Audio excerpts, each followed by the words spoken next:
Então, vamos lá. Muito bem, boa noite a todos. Vamos falar hoje sobre gerando o hash da senha. Então, vamos só recapitular um pouquinho o que nós já vimos, né? A ideia do projeto desse período. O que nós fizemos? Nós fizemos o seguinte: começamos lá no início com a parte de configuração do projeto, usamos algumas aulas para fazer toda essa configuração, coisas que nós já até fazíamos do curso. Implementamos o Docker, né? Eu tive a oportunidade de fazer, inclusive aqui no laboratório, alguns alunos que vieram aqui. A gente instalou o Docker, instalamos o banco de dados, Postgres, dentro do Docker, a gente viu como fazer isso. Instalamos também o Postboard, que é um software que funciona como Workbench, né? Que nos permite manipular os bancos de dados. E a gente implementou, nós conhecemos o Sequelize, que é um ORM, que, fazendo uma analogia com o que a gente viu de Spring, na parte de Java, fazendo uma analogia como se fosse um Hibernate, né? Que ele faz o relacionamento objeto-relacional. E fizemos mais configurações, e aí eu mostrei para vocês como fazer a migration, fazendo uma analogia com Flyway. E a partir daí nós criamos a nossa estrutura de banco de dados, inserimos alguns dados. Eu mostrei para vocês como funciona a parte do MVC dentro do projeto. A gente falou sobre, principalmente, o model, montamos um modelo de usuário. Fizemos um loader, né, forçando a barra para poder gravar um registro. Falamos sobre a parte de cadastramento de usuários. Então, o projeto, hoje, a configuração do projeto, eu já vou abrir aqui na nossa aula 12, que é a aula que a gente tem, para poder mostrar para vocês a configuração do projeto até esse ponto. E essa é só a parte da API. Só a parte da API. Não estou falando aqui da parte do projeto web e nem da parte do projeto mobile, que nós até poderíamos fazer aqui na prática.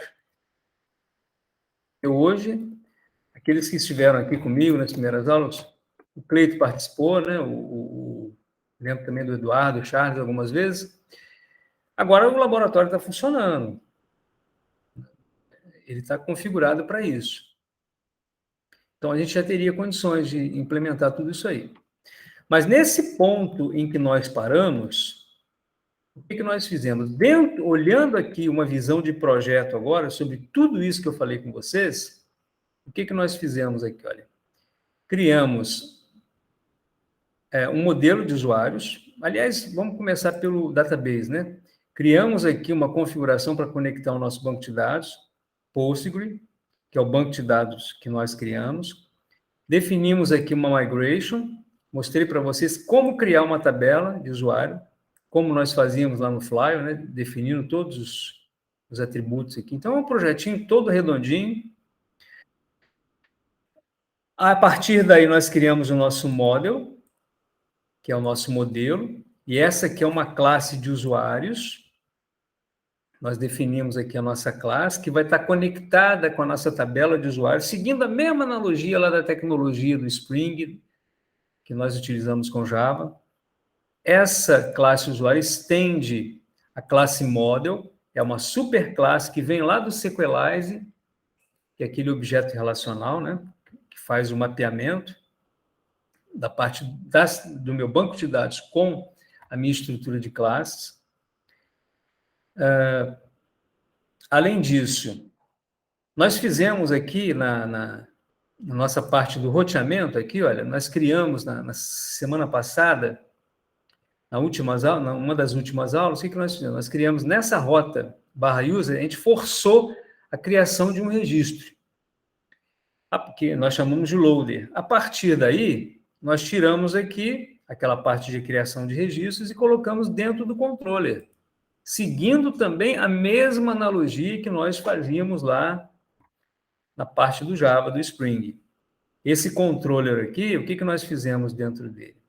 Nós implementamos exatamente o seguinte, nós criamos uma estrutura para poder validar os dados que vêm, que a gente recebe, e fazer a inserção no banco de dados, por meio desse método create. Então, a gente tem aqui a nossa classe users, que eu já citei para vocês, mas eu vou voltar aqui novamente. Olha, observem bem, ó, classe users. Essa classe users, ela estende a nossa superclasse models. Então, todos os métodos de inserção de registros, que seria, fazendo uma analogia com o SQL, seria os inserts, alteração, update, delete para apagar, select seriam as pesquisas. A gente tem métodos que vêm lá do SQLite, assim como nós tínhamos no Spring Data. Então, dentro do controller, o que nós fizemos? Nós implementamos essa parte. Implementamos aqui, olha, uma rota. Aliás, não implementamos uma rota. A rota, na verdade, ela está implementada aqui, dentro do nosso routers. Então, quando você chama essa rota users, ele executa esse método store, que está dentro do nosso controlador, esse users controller, dentro do pacote controller. Então, eu vou segurar o control aqui, ó, vou dar um cliquezinho aqui nesse... Aliás, eu vou entrar aqui, ó, no nosso store. Olha aqui, ó. Segurei o control e dei um cliquezinho em cima do store. Vou fazer novamente aqui, ó. Segurei o control, dei um cliquezinho em cima do store. Ele vai abrir o método que está dentro desse user controls aqui, ó. Ó, já estou dentro do user controls. E aqui tem o método store. Esse método store é o método para gravação no banco de dados. É um método assíncrono, por isso a gente usa o wait, porque ele não é síncrono. Pode ser que o fato de você inserir o dado dentro do banco de dados, pode ser que a resposta não seja imediata. Então, essa demora, esse delay que pode acontecer, devido a esse delay, que a gente tem que usar esse await, para ele aguardar que haja uma resposta de onde nós requisitamos. Tá? Por isso que nós usamos esse async await, que eu já havia comentado com vocês, que a gente já viu isso anteriormente. E aí nós usamos aqui um métodozinho find_one, que vem lá do users, daquela classe model. Esse find_one pesquisa um registro específico, né? Ele pesquisa um registro, e esse where aqui é como se fosse o where do SQL, que eu verifico o e-mail que vem lá do corpo da requisição. Então, quando eu mandar para a requisição esse e-mail, o que ele vai fazer? Ele vai verificar. Se já existiu o e-mail, opa, e-mail já existe, não deixo criar. Tá? Então, esse é um tipo de validação. Agora, se o e-mail não existir, ele vai e chama o método create para poder inserir os dados na tabela. Então, um projeto assim, simples, pelo que vocês já viram comigo. Se isso aqui estiver funcionando, é muito tranquilo de mexer, de adaptar, de inserir. Então, o que a gente vai ver agora são outros métodos. Como utilizar, por exemplo, um método para poder atualizar os dados, para poder excluir os dados. Nós utilizamos aqui o store. Eu tenho outros métodos também. E a gente vai implementando esses métodos aqui dentro do controller. Ou então, a gente pode criar uma outra classe de serviço, como nós fizemos também lá na parte do nosso projeto em Java. Tá? Então, a partir desse ponto, vem uma seguinte questão. Onde é que está a segurança desse negócio? Então, no que diz respeito à parte de segurança, porque a gente está trabalhando aqui com autenticação, o que a gente vai fazer? Surge no nosso cenário, dentro do nosso contexto, um hash de senha. Porque hoje, a senha que está lá dentro do nosso banco de dados, ela não tem nenhum tipo de criptografia nem nada. Então, o que a gente vai fazer é isso. O que a gente vai fazer agora é implementar uma espécie de criptografia. Então, quando eu insiro um dado dentro da minha tabela, a senha vai 1, 2, 3, por exemplo. Mas eu não posso, só se eu estiver maluco, que eu vou colocar uma senha 1, 2, 3. Qualquer um que abrir meu banco de dados vai ver a senha 1, 2, 3 lá. Essa senha tem que ser criptografada. É aí que a gente entra nesse ponto do projeto. Então, nessa aula, a gente mostra isso, como implementar esse hash de senha do usuário. Então, em nossa aplicação atual, a senha tem sido enviada para o banco de dados sem qualquer tipo de criptografia. o que faremos agora é criar um hash a partir do valor informado para a senha. Ou seja, como pode ser visto na figura abaixo, ao ser informado uma password 123, observem aqui, olha. Deixa eu aumentar um pouquinho aqui. Eu estou inserindo esse usuário aqui, tá vendo? Olha, o nome dele, Ananelli, e-mail, o e-mail da Ananelli e a senha 123. Só que quando eu inserir isso aqui tem que ser criptografado. Nós iremos gerar uma senha criptografada com base nessa senha 123, para ser armazenada na coluna password hash da nossa tabela users. Lá na nossa tabela users, deixa eu chamar o postboard aqui. Vocês verem. Aliás, antes de conectar, sempre no finalzinho do material, olha, eu mostro para vocês aqui, ó, que você tem que subir o banco, tem que rodar esse tem que rodar esse comandinho aqui para poder subir o banco. Nós usamos o Docker. Então, esse comandinho aqui, ó, eu vou abrir aqui o meu prompt e vou executá-lo aqui. No momento que eu chamei o meu Docker, agora eu vou fazer, por exemplo, um Docker PS, ele vai dizer para mim que agora o meu banco de dados ele já subiu. Por quê? Porque ele está rodando dentro do Docker. Ele não é um serviço do Windows, como era, como vocês se lembram de terem visto aqui o MySQL. Nós fizemos dentro do Docker. Então, subimos o banco, agora sim, agora eu posso vir aqui no meu postboard e fazer a conexão. Então, a gente vai ver aqui a tabela de usuário, a estrutura, a gente tem aqui uma password hash. Essa password hash é que vai ser o campo que vai receber uma senha criptografada. Muito bem, então vamos voltar lá para a gente ver como é que isso vai ocorrer aqui no nosso projeto. Primeira coisa que a gente faz é o seguinte, a gente vai utilizar uma dependência chamada bycrypt.js, que é uma extensão. E a gente vai adicionar essa dependência porque a gente quer implementar uma criptografia e a gente quer fazer de uma forma automatizada. Então, vamos lá.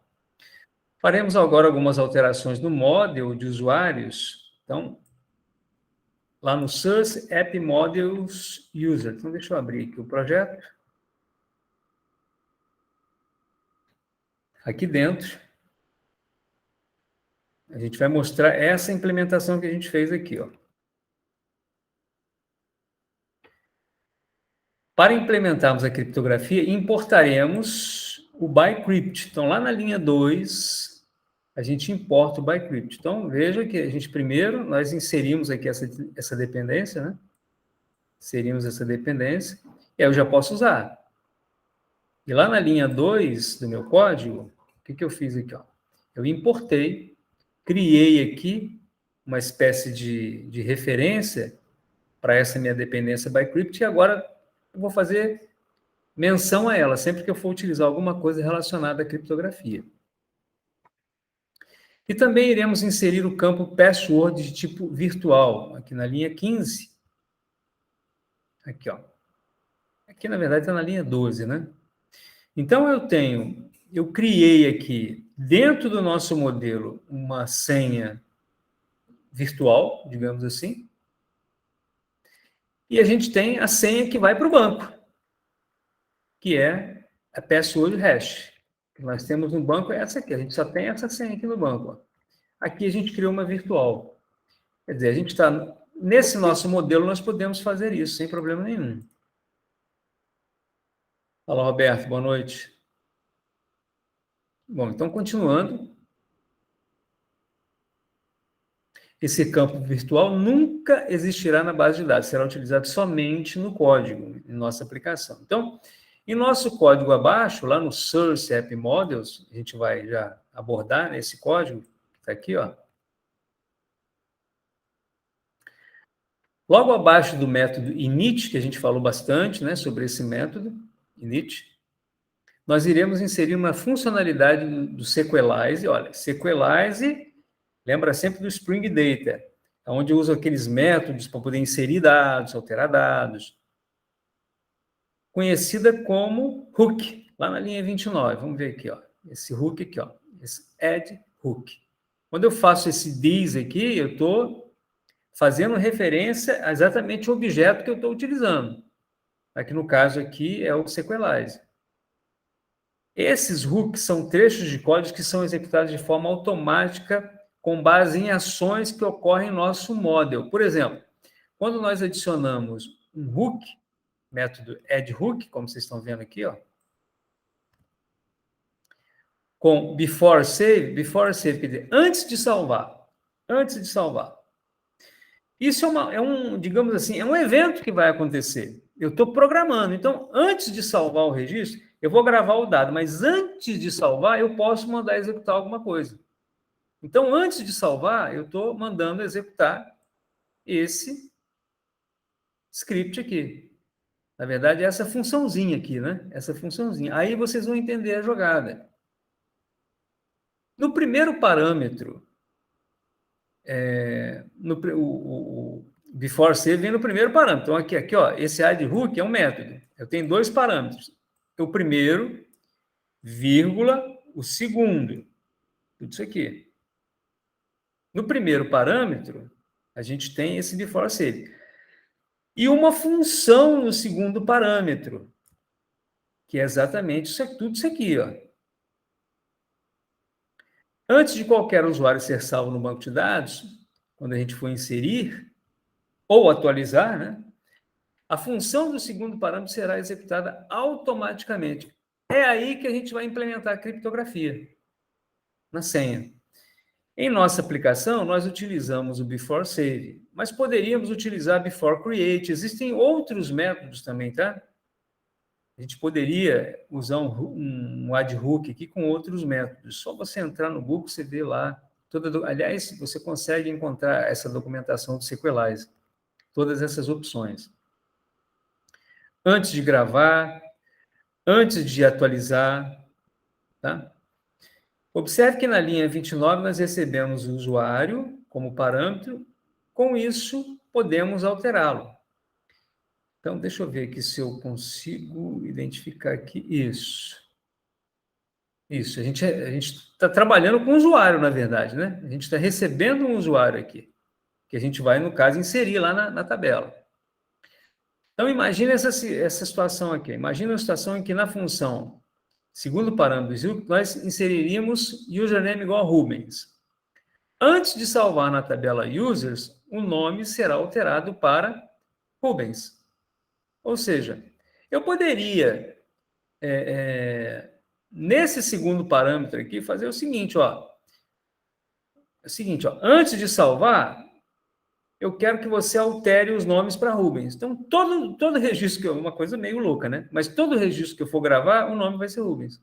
Então, eu consigo definir uma coisa aqui. Por exemplo, imagina que eu tenho um atributo referente a um cadastro de funcionário. Sempre que o funcionário for cadastrado, aquele status, aquela situação, eu vou definir como ativo. Então, o que eu posso fazer? Eu poderia colocar aqui, olha, antes de salvar, atribuo ativo para a situação. Então, todo registro que for gravado, ele já vai entrar como ativo. Tá? Essa é a ideia. Seguindo essa lógica, nós iremos implementar a definição do campo password hash, que é o que a gente quer fazer, com base no campo virtual password. Sempre antes de salvar o usuário no banco de dados. Então, vamos lá. Como é que a gente implementaria isso aqui? Vamos pegar aqui por esse códigozinho aqui. Deixa eu ver se está batendo aqui com o meu. Não, né? Tem alguns comentários a mais aqui nesse código do material que eu já eliminei. Por isso que está um pouco diferente. Olha, hooks são trechos de código que são executados de forma automática, isso eu já falei, com base em ações que ocorrem no módulo. No exemplo abaixo, antes de haver qualquer alteração na tabela de usuários, seja inclusão, edição ou exclusão, o trecho de código será executado.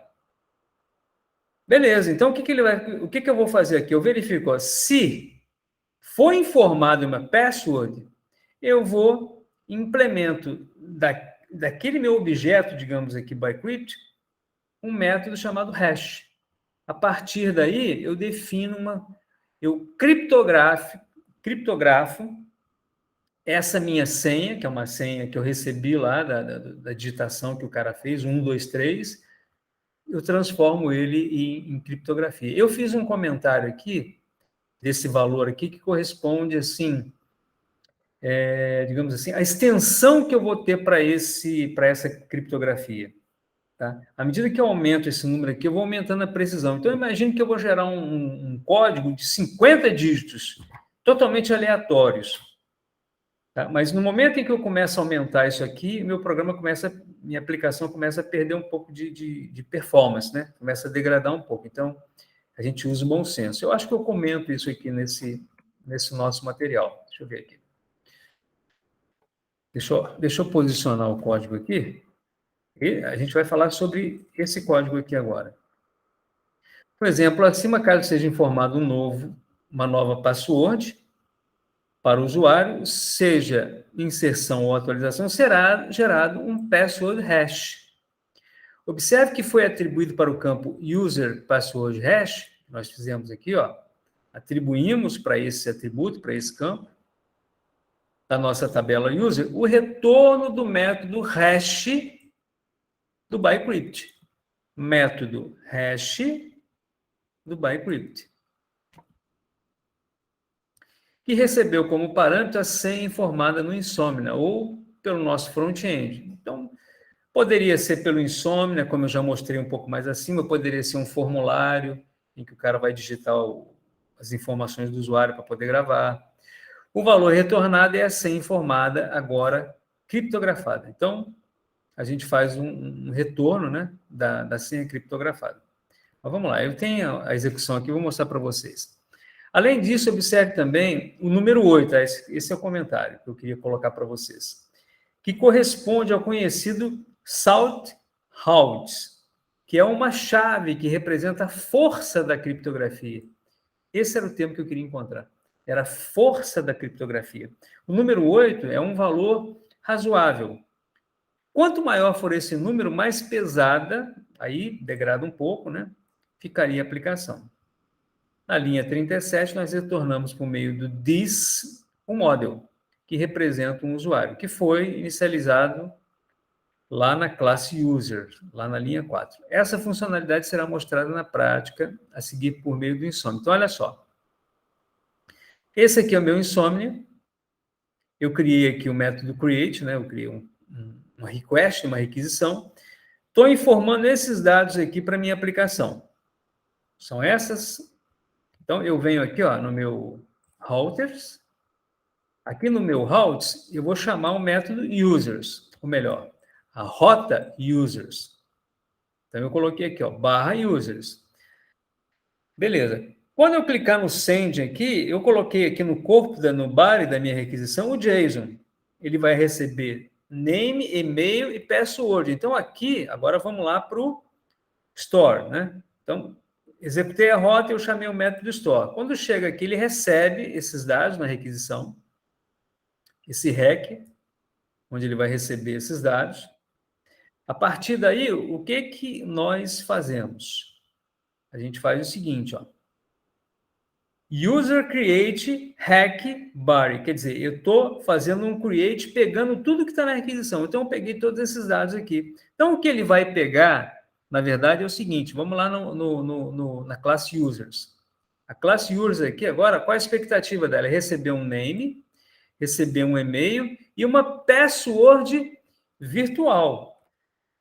Observem que é uma password que eu estou recebendo. Tá? O password hash vai ser aquilo que eu vou gravar.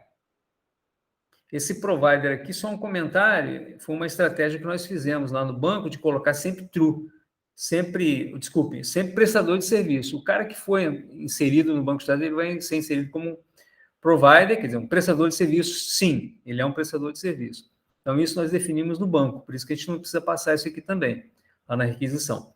Agora, name, e-mail e password, a gente passou. Então, voltando aqui para o controller, a gente recebeu, ó. ID, name e ID... Não, isso aqui eu já estou retornando, na verdade. Eu estou retornando. Então, primeiro, isso aqui já é o retorno que eu estou fazendo. Eu estou recebendo do corpo da requisição apenas aqueles 3 dados. Name, e-mail e password. Vamos lá de novo, no users. Name, e-mail e password. Recebi esses 3 dados. Beleza. Aí o que eu vou fazer? Vamos lá na controller. O que eu faço aqui? Ele vai e executa essa gravação de maneira automática. O que ele fez com relação à criptografia? Ele fez o seguinte. Vamos ver aqui no user. Aqui, ó.